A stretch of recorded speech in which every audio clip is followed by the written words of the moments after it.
Video like जरूर कर लीजिए और ऐसे वीडियो लगातार फ्री में पाने के लिए चैनल को तुरंत सब्सक्राइब कर लीजिए और बेल आइकन को जरूर टैप कर लीजिए ताकि आगे भी सारे वीडियो आपको मिलते रहे। यूट्यूब में फॉलो करते हैं तो प्लीज ये वाला फ्री टेलीग्राम चैनल जरूर ज्वाइन कर लीजिएगा। सारे नोटिफिकेशन सारे अपडेट यहीं पे आते हैं, ध्यान रखिए। नमस्कार साथियों, स्वागत है आप सभी का स्टेट पीसीएस प्रिपरेशन में। और जैसा कि आप लोगों को पता है कि हम उत्तराखंड पीसीएस और यूपी पीसीएस के लिए यहाँ पर प्रॉपर क्लासेस चला रहे हैं। और ये हमारी क्लास है एनसीईआरटी की ज्योग्राफी की 11th क्लास की। उसमें जो पहला चैप्टर है उसकी ये दूसरी क्लास है, जिसमें आज हम बात करेंगे सौरमंडल के बारे में। चैप्टर का नाम है पृथ्वी और उसकी उत्पत्ति।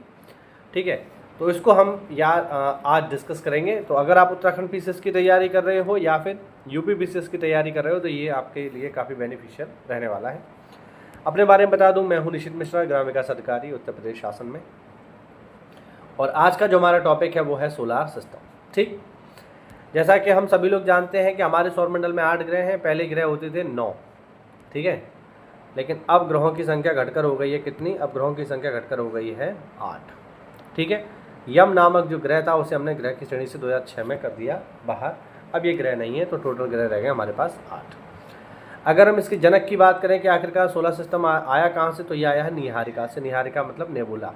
ठीक है, ध्यान रखना, पीछे हमने इसको कई बार डिस्कस किया है। ठीक है, हाँ, नेबुला को हम बोलते हैं निहारिका। और यहीं से इसी नेबुला से जन्म हुआ है किसका? हमारे सौरमंडल का। निहारिका को सौरमंडल का जनक माना जाता है। उसके ध्वस्त होने व क्रूड के बनने की शुरुआत लगभग 5 से 5.6 अरब साल पहले हुई। वह ग्रह लगभग 4.6 से 4.56 अरब साल पहले बने। ये पेपर पूछा जा सकता है कि ग्रह कब बने, तारीख उनकी पूछ सकता है। हमारे सौरमंडल में सूर्य एक तारा है, बाकी 8 ग्रह और 63 उपग्रह तथा लाखों छोटे छोटे पिंड, जिन्हें हम बोलते हैं क्षुद्र ग्रह या एस्टेरॉयड या धूमकेतु या कॉमेट वगैरह, ये सब इन्हें कहा जाता है। कॉमेट यानी धूमकेतु, ये सब हमारे सौरमंडल का हिस्सा है। हमारे सौरमंडल में ये घूमते रहते हैं। ग्रहों की अगर हम बात करें तो 8 ग्रहों की जरा बात कर लेते हैं। तो 8 ग्रह कौन कौन से हैं? तो इनमें सबसे पहले बुध है, ये सूर्य से दूरी क्रम में है, फिर शुक्र है, फिर पृथ्वी है, फिर मंगल है।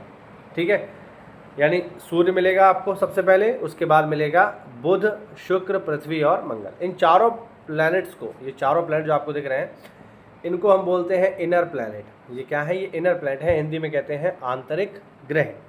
ठीक है, आंतरिक ग्रह क्यों कहते हैं? क्योंकि ये सूर्य के बेहद ही नज़दीक है, सूर्य के बेहद पास है, इस वजह से इन्हें आंतरिक ग्रह कहा जाता है।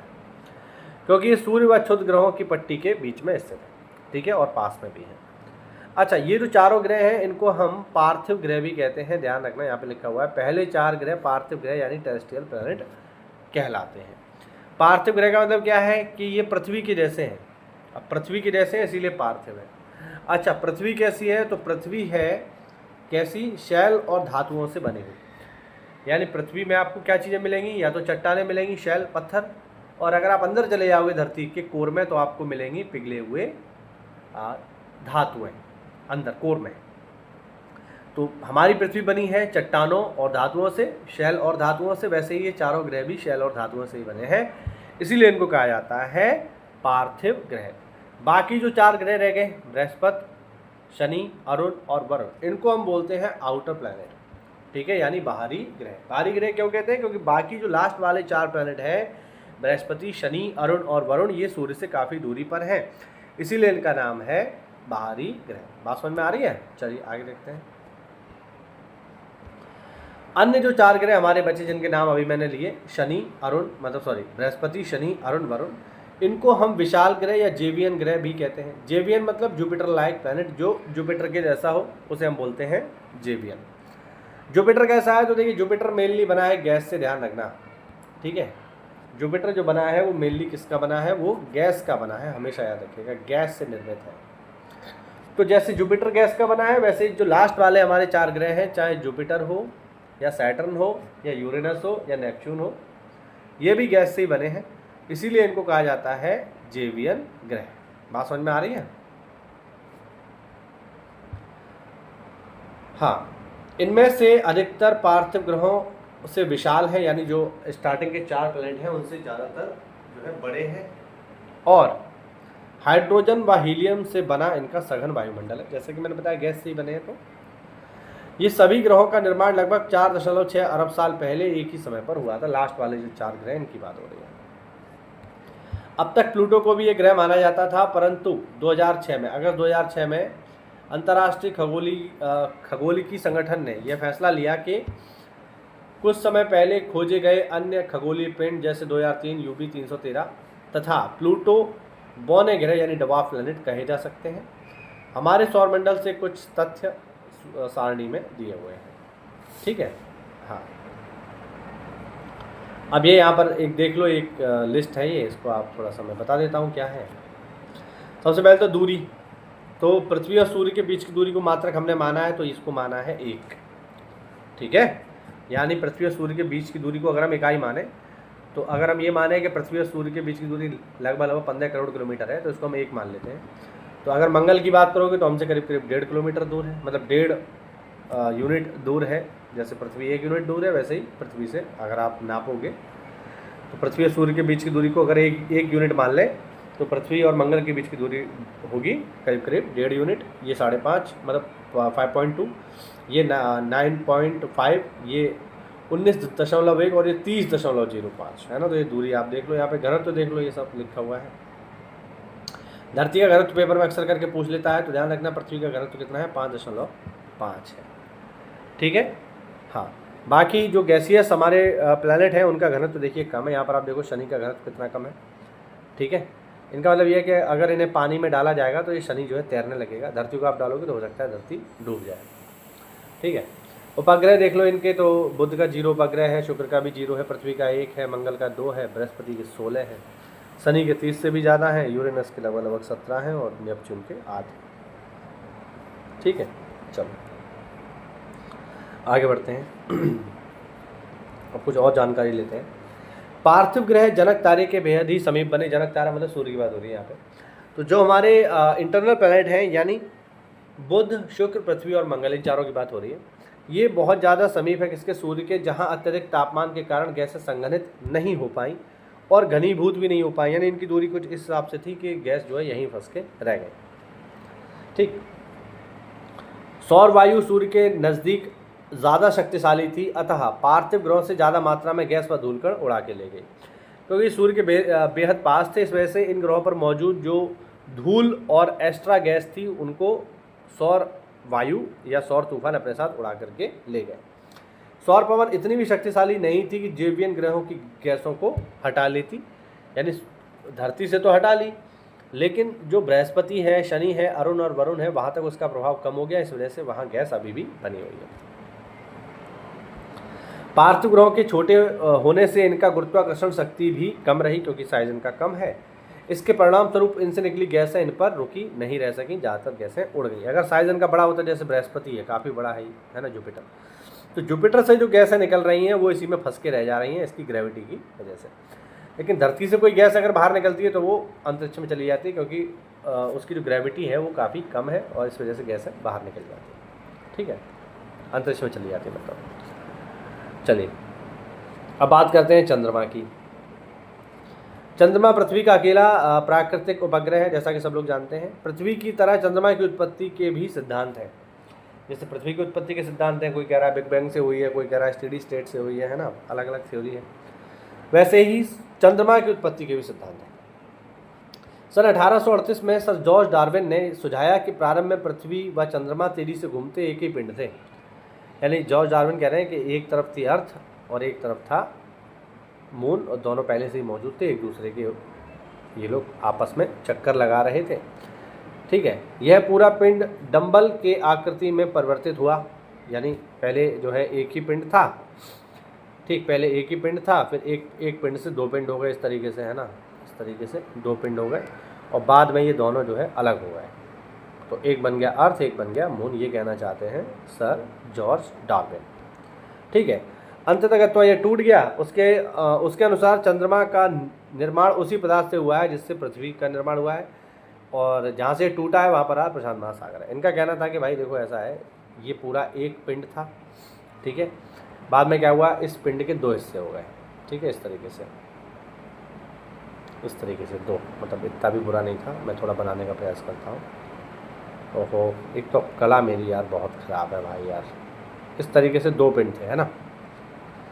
अब ये घूम रहे थे आपस में, तो दोनों अलग अलग हो गए। अलग अलग होने की वजह से जो है एक पिंड ये हो गया अर्थ, और यहीं से टूट करके एक पिंड मून हो गया। अब ये जो मून जब अर्थ से निकला तो अर्थ में हो गया छोटा सा गड्ढा, ऐसा कह रहे हैं ये डार्विन। और गड्ढा हो गया, वही गड्ढा आज क्या है, वही गड्ढा है आज भाई पैसिफिक ओशन यानी प्रशांत महासागर, जिसमें पानी भरा हुआ है। तो इनका कहना ये है कि जो प्रशांत महासागर है ये कुछ और नहीं है, बल्कि ये वही गड्ढा है जिससे चंद्रमा टूट करके अलग हुआ है, और समय के साथ इसमें पानी भर गया तो ये बन गया एक महासागर। ठीक, हाँ। अब वर्तमान वैज्ञानिक इस व्याख्या को स्वीकार नहीं करते हैं। ठीक है, इनका क्या कहना है, इनका कहना है कि भैया ऐसा है, चंद्रमा बना है एक जाइंट इम्पैक्ट से। ठीक है, अभी के जो वैज्ञानिक मानते हैं वो ये कहते हैं कि साहब ऐसा है, पृथ्वी हमारी बढ़िया घूम रही थी, ठीक, और पृथ्वी से आकर के टकराया एक बहुत बड़ा हम कहें एक ग्रह टाइप एक ऑब्जेक्ट। ठीक है ये एक बड़ा सा एक ग्रह जैसी आकृति का एक बड़ा सा पत्थर जो है धरती से आके टकराया, और जब ये धरती से आके टकराया तो इस टक्कर की वजह से धरती का कुछ हिस्सा और इस पत्थर का कुछ हिस्सा टूट करके चला गया कहाँ, अंतरिक्ष में।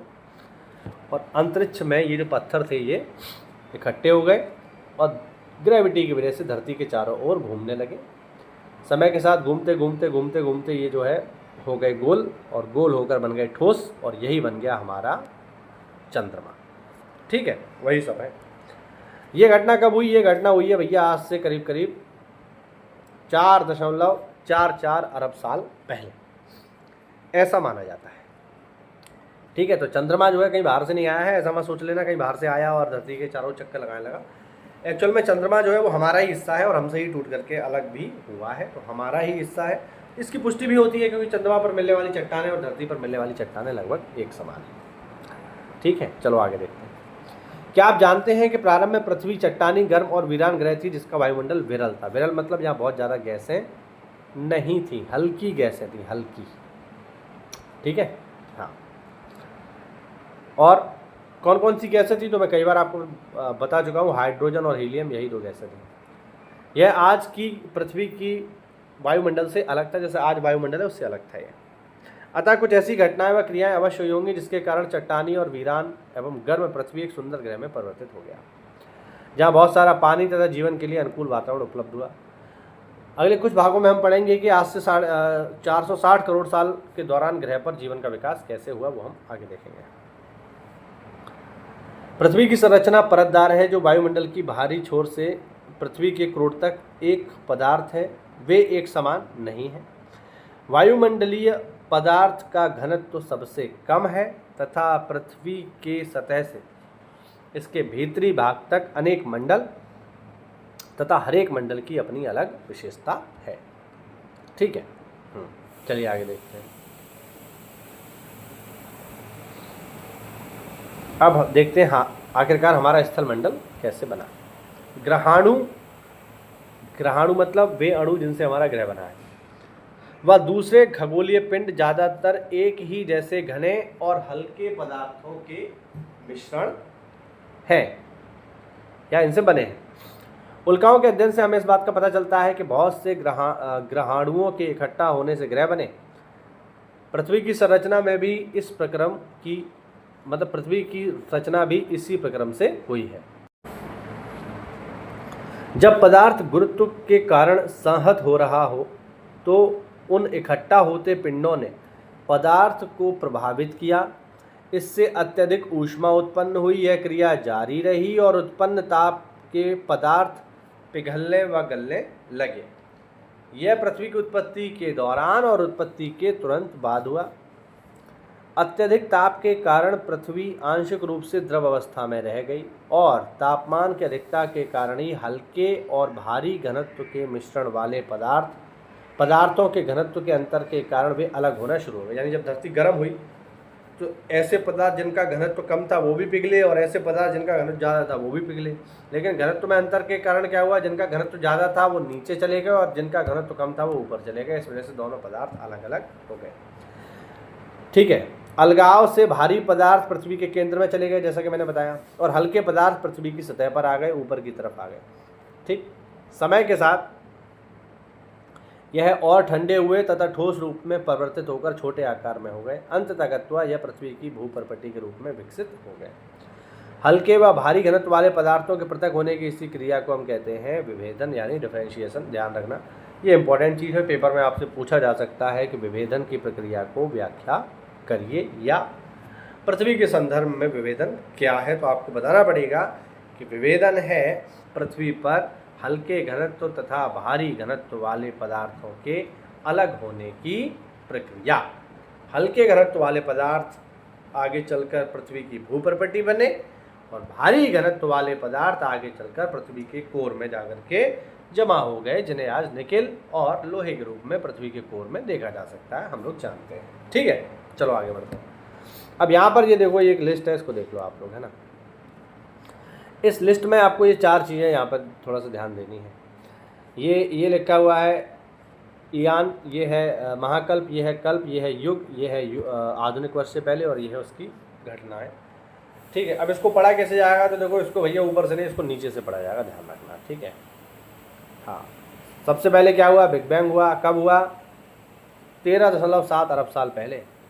ठीक है, इससे क्या हुआ, इससे सूर्य की उत्पत्ति हुई, ब्रह्मांड की उत्पत्ति हुई।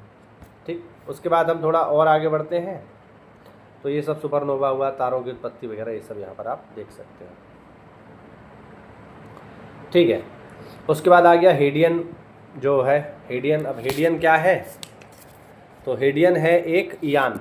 ठीक है, हाँ, हेडियन में क्या हुआ, अब हेडियन में आए कुछ कल्प। ठीक, जैसे पूर्व कैम्ब्रियन जो कल्प है आपका, जो महाकल्प है, ये आया है 57 करोड़ से 4.80 करोड़ साल पहले। ठीक, इस महाकल्प में क्या हुआ, इस महाकल्प में कई जोड़ों वाले जीव आए, ब्लू ग्रीन एल्गी आई, शैवाल, एक कोश की जीवाणु आए, महासागरीय तथा महाद्वीपों का निर्माण हुआ, कार्बन डाइऑक्साइड की अधिकता बढ़ी। इससे थोड़ा और अगर हम आगे बढ़ें, ठीक है, तो इससे और आगे बढ़ेंगे तो आ जाएगा आपका पुराजीव काल। ये पुराजीव जो है एक महाकल्प है। इसके अंतर्गत कौन कौन से कल्प आते हैं, तो पार्मियन है, कार्बोनिफेरस है, ठीक है, डेवेनियन है, कैम्ब्रियन है। इस समय में क्या हुआ, इस समय पर स्थल पर कोई जीवन नहीं था, जल में बिना रीढ़ की हड्डी वाले जीव थे। ठीक है, आर्डोविशियन समय पर क्या हुआ कि जो पहली मछली थी उसने धरती पर जन्म लिया। ठीक है, सिल्रियन काल में क्या हुआ कि स्थल पर जीव के प्रथम चिन्ह देखने को मिले, पौधे। ठीक, डेवेनियन काल में क्या हुआ साहब, डेवेनियन काल में स्थल तथा जल पर रहने वाले प्रथम जीव उत्पन्न हुए। कार्बोनिफेरस काल में क्या हुआ, रेंगने वाले तथा रीढ़ की हड्डी वाले पहले जीवों ने धरती पर जन्म लिया। पर्मियन काल में क्या हुआ, रेंगने वाले जीवों की अधिकता हुई तथा उभयचर जीव आए जो जल और पानी जल और पृथ्वी दोनों पर रह सकते थे। क्रिस्टेशियस, अच्छा इसको देखो, ट्रियासिक काल में क्या हुआ, ट्रियासिक काल में जो करीब 20.8 से 24.5 करोड़ साल पहले था। इस समय में क्या हुआ, मेंढक व कछुए का जन्म हुआ। जुरासिक में क्या हुआ, डायनासोर आया, आपने देखी होगी जुरासिक पार्क, इंपॉर्टेंट है। और क्रिटेशियस में क्या हुआ, डायनासोर विलुप्त हो गए। अब ये पेपर में पूछा जा सकता है। अब ये तो सबको पता है कि अभी ये पूछेगा पेपर में डायनासोर किस युग में आए, तो सबको पता, जुरासिक पार्क मूवी सबने देख रखी है, बता देंगे। लेकिन पेपर में आ गया कि बताइए किस युग में, किस कल्प में डायनासोर विलुप्त हो गए, तो क्रिटेशियस है, ध्यान रखना, इंपॉर्टेंट चीज़ है, ज़्यादातर लोगों को पता नहीं है। ठीक है, अच्छा इससे भी आगे बढ़ेंगे तो ये जो पुरानूतन युग है, इसमें छोटे स्तनपायी चूहे आदि का जन्म हुआ। कब जन्म हुआ, 5.5 से 6.5 करोड़ साल पहले। आदि नूतन काल में खरगोश जैसे प्राणियों का जन्म हुआ, करीब 3.5 से 5.5 करोड़ साल पहले। आदि नूतन काल में मनुष्य से मिलता जुलता पहला वनमानुष जंतु का जन्म हुआ 2.5 करोड़ से 3.5 करोड़ साल पहले।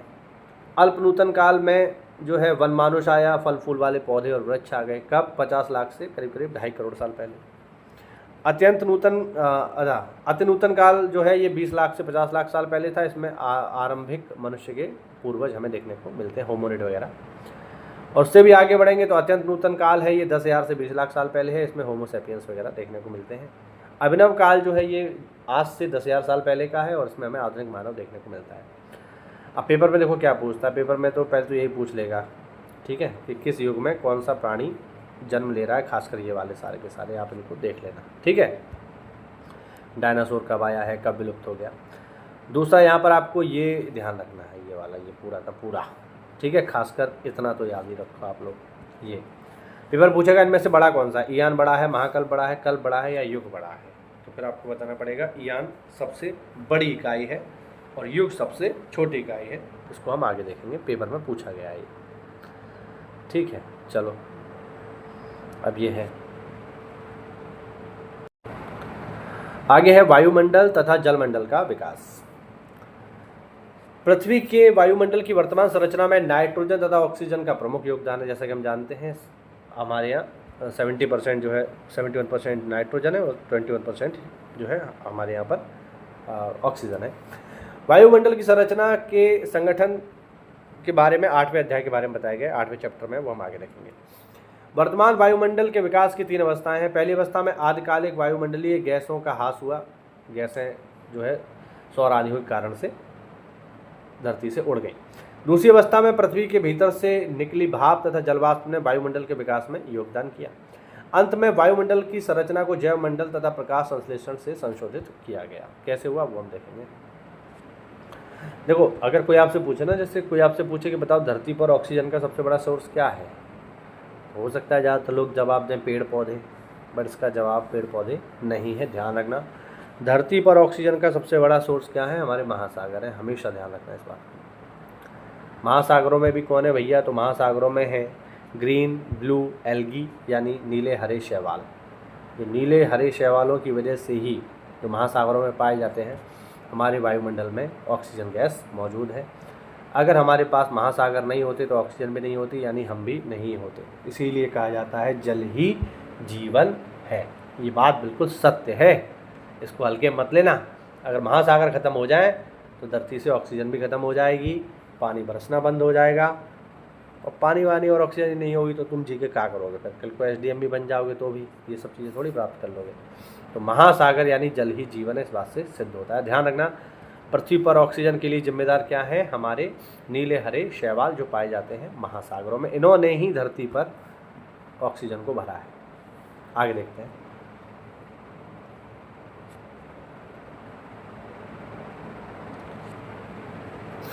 प्रारंभिक वायुमंडल जिसमें हाइड्रोजन तथा हीलियम की अधिकता थी, सौर पवनों के कारण पृथ्वी से दूर हो गई। ऐसा केवल पृथ्वी पर ही नहीं बल्कि सभी पार्थिव ग्रहों पर हुआ, यानी बुध शुक्र पृथ्वी मंगल सभी पर हुआ। अर्थात सभी पार्थिव ग्रहों से सौर प्रभाव के कारण आदिकालिक वायुमंडल या तो दूर हो गया या समाप्त हो गया। ये वायुमंडल के विकास की पहली अवस्था थी।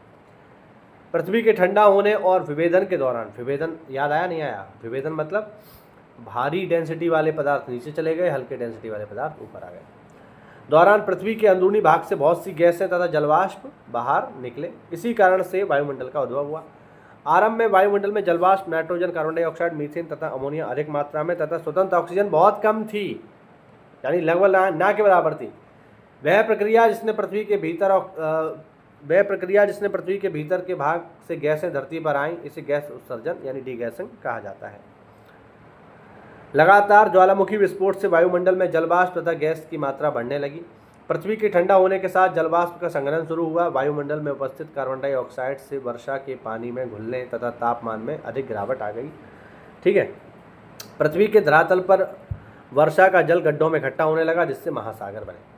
पृथ्वी पर उपस्थित महासागर पृथ्वी की उत्पत्ति से लगभग 50 करोड़ साल के अंतर्गत बने। इस समय पता चलता है कि महासागर 400 करोड़ साल पुराने हैं, क्योंकि धरती बनी है 460 करोड़ साल पहले, तो महासागर 50 साल बाद यानी करीब करीब 400 करोड़ साल पहले बने। लगभग 380 करोड़ साल पहले जीवन का विकास का आरंभ हुआ और लगभग 250 से 300 करोड़ साल पहले प्रकाश संश्लेषण की प्रक्रिया विकसित हुई। लंबे समय तक जीवन केवल महासागरों तक सीमित रहा। प्रकाश संश्लेषण की प्रक्रिया के द्वारा ऑक्सीजन में बढ़ोतरी हुई, जो महासागरों की देन है। मैंने भी बताया कि धरती पर ऑक्सीजन किसकी वजह से है, महासागरों की वजह से। धीरे धीरे महासागर ऑक्सीजन से भर गए। क्यों? क्योंकि इनमें क्या थी, इनमें थी शैवाल, ब्लू ग्रीन एल्गी। इन्होंने बहुत बड़ी मात्रा में फोटोसिंथेसिस किया, प्रकाश संश्लेषण किया, जब ये प्रकाश संश्लेषण कर रहे थे तो ऑक्सीजन को रिलीज़ कर रहे थे, कार्बन डाइऑक्साइड को खींच रहे थे। कार्बन डाइऑक्साइड कहाँ से आई? तो हमने देखा कि वायुमंडल में जो हमारे कार्बन डाइऑक्साइड थी वो वर्षा के पानी के साथ घुल गई और धरती पर नीचे आ गई। उसी कार्बन डाइऑक्साइड का शैवालों ने इस्तेमाल किया, उसे सोख लिया, ऑक्सीजन दी, और जब ऑक्सीजन से हमारे वायुमंडल, जब हमारा महासागर भर गया तो उसी भरने के बाद वो जो एक्स्ट्रा ऑक्सीजन थी वो वायुमंडल में चली गई और 200 करोड़ साल पहले पूरे रूप से हमारे वायुमंडल में ऑक्सीजन आ गई। तो ध्यान रखना, ऑक्सीजन पेड़ पौधों की वजह से उस समय पर नहीं थी, क्योंकि उस समय पेड़ पौधे नहीं थे, पेड़ पौधे थे ही नहीं। तो जितना भी ये ऑक्सीजन है ये किसकी वजह से आया है? नीले हरे शैवालों के कारण आया है। ध्यान रखना, इंपॉर्टेंट चीज़ है, ठीक है। चलो अब जीवन की उत्पत्ति देखते हैं। तो जीवन की उत्पत्ति का अंतिम चरण पृथ्वी की उत्पत्ति के विकास से संबंधित है। निसंदेह पृथ्वी पर आरंभिक वायुमंडल जीवन के विकास के लिए अनुकूल नहीं था। आधुनिक वैज्ञानिक जीवन की उत्पत्ति को एक तरह की रासायनिक प्रक्रिया बताते हैं, जिनमें पहले जटिल जैव अणु, कॉम्प्लेक्स ऑर्गेनिक मॉलिक्यूल बने और उनका समूहन हुआ। यह समूहन ऐसा था जो अपने आप को दोहराता था, यानी पुनः जीवित अपने आप को कर सकता था। हमारे ग्रह पर जीवन के चिन्ह अलग अलग समय की चट्टानों में पाए जाने वाले जीवाश्म के रूप में मिलते हैं। 300 करोड़ साल पहले भूगर्भिक शैलों में पाई जाने वाली सूक्ष्मदर्शी संरचना आज भी शैवालों की संरचना से मिलती जुलती है। यानी यह कल्पना की जा सकती है कि पहले के समय में साधारण संरचना वाले शैवाल रहे होंगे। यह माना जा सकता है कि जीवन का विकास लगभग 380 करोड़ साल पहले आरंभ हुआ। एक कोशीय जीवाणु से आज के मनुष्य तक जीवन के विकास का सार भूवैज्ञानिक काल मापक्रम से प्राप्त हो सकता है। जो मैंने अभी आपको लिस्ट दिखाई थी ना कि जुरासिक पार्क है ना, कैम्ब्रियन युग, जुरासिक युग, क्रिस्टेशियस युग, वो सब वही है। तो इस तरीके से जो है जीवन का विकास हुआ है, ठीक है। अब जो भी हमने पढ़ा उससे संबंधित यहाँ पर सवाल है, ठीक है। तो मैंने आपको कल भी बताया था, इसको देख लो आप, कल भी हमने इसको देखा था कि पृथ्वी की आयु क्या है। पृथ्वी की आयु है 13.7 अरब साल पहले, ठीक है। अब ये सवाल देखो आ गया, इनमें से कौन सबसे लंबी अवधि है? तो देखो ध्यान रखना, इनमें से सबसे लंबी अवधि कौन सी है? ऑप्शन है इयॉन, कल्प, महाकल्प, युग। तो सबसे लंबी अवधि है इयॉन, ठीक है, याद रखना। इनमें से कौन सा तत्व वर्तमान वायुमंडल के निर्माण व संशोधन में सहायक नहीं है? यानी इनमें से कौन सी ऐसी चीज़ है जिसने वायुमंडल के निर्माण में योगदान नहीं दिया? सौर पवनों ने योगदान दिया, बिल्कुल दिया। सौर पवनों की वजह से जो एक्स्ट्रा गैसें थी वो सौरमंडल में चली गई, स्पेस में चली गई। गैस उत्सर्जन ने धरती के अंदर से गैसें निकली, वायुमंडल में जमा हुई। प्रकाश संश्लेषण की वजह से तो ऑक्सीजन आई है, तो इसका तो योगदान है। बट विभेदन का कोई योगदान नहीं है। विभेदन का योगदान तो हल्की घनत्व वाली चीज़ों को ऊपर लाने से है तथा भारी घनत्व वाली चीज़ों को नीचे लाने से है। ये तो धरती की जो संरचना है उससे संबंधित है, इसका वायुमंडल से कोई लेना देना नहीं। कौन से भीतरी ग्रह होते हैं? तो जैसा कि सबको पता है कि भीतरी ग्रह वो होते हैं जो सूर्य व क्षुद्र ग्रह पट्टी के बीच में पाए जाते हैं, ठीक है। कौन कौन से होते हैं? तो इसमें आता है हमारा बुध, शुक्र, पृथ्वी और मंगल, ठीक। और लास्ट सवाल देख लो, पृथ्वी पर जीवन कितने वर्ष पहले आरंभ हुआ? तो पृथ्वी पर जीवन आरंभ हुआ है 380 करोड़ साल पहले, यानी 3 अरब 80 करोड़ साल पहले पृथ्वी पर जीवन आया। 380 करोड़, ये तो हमने ऊपर पढ़ा था। तो 380 करोड़ का मतलब क्या हो गया? 3 करोड़ मतलब 3 अरब 80 करोड़। देखो ये लिखा है, ये देखो लिखा है ना, जीवन 380 करोड़ साल पहले आया। तो इसी तरीके के सवाल जो है आपको एग्जाम्स में देखने को मिलते हैं। ये हुआ हमारा चैप्टर नंबर 1 कंप्लीट, ठीक है। अब हम आगे देखेंगे चैप्टर नंबर 2 पृथ्वी की आंतरिक संरचना, जिसकी चर्चा करेंगे हम लोग अगली क्लास में। तो देखो, चाहे तो आप तैयारी कर रहे हो अपकमिंग उत्तराखंड पीसीएस की, इसके लिए हमारे यहाँ पेड बैचेस चल रहे हैं 2026 के लिए, या फिर आप तैयारी कर रहे हो यूपी पीसीएस की, तो इसके लिए भी हमारे यहाँ पेड बैचेस स्टार्ट हैं, आप इनको ज्वाइन कर सकते हो। इसके अलावा अगर आप लोग तैयारी कर रहे हो पैट के लिए, यूपी में एक एग्ज़ाम होता है पैट का, पीईटी का, तो 2025 का जो एग्ज़ाम है ये होने वाला है। तो इसके लिए अगर आप तैयारी कर रहे हो तो आज ही ज्वाइन कर लो आप लोग स्टडी फॉर सिविल सर्विसेज को, जिसमें ये सारे बैचेस आपको बेहद ही कम फीस में जो है चलाए जा रहे हैं, जिसमें आपको complete study material, doubt group, सब कुछ एक ही जगह मिल जाएगा, जिसके माध्यम से आप तैयारी करके अपनी एग्ज़ाम में एक सीट पक्की कर सकते हो, ठीक है। कोई भी डाउट हो, कोई भी आपका सलाह सुझाव हो तो कमेंट के माध्यम से आप मुझे बता सकते हैं। मिलते हैं अगली क्लास में, तब तक के लिए जय हिंद, जय भारत, वंदे मातरम।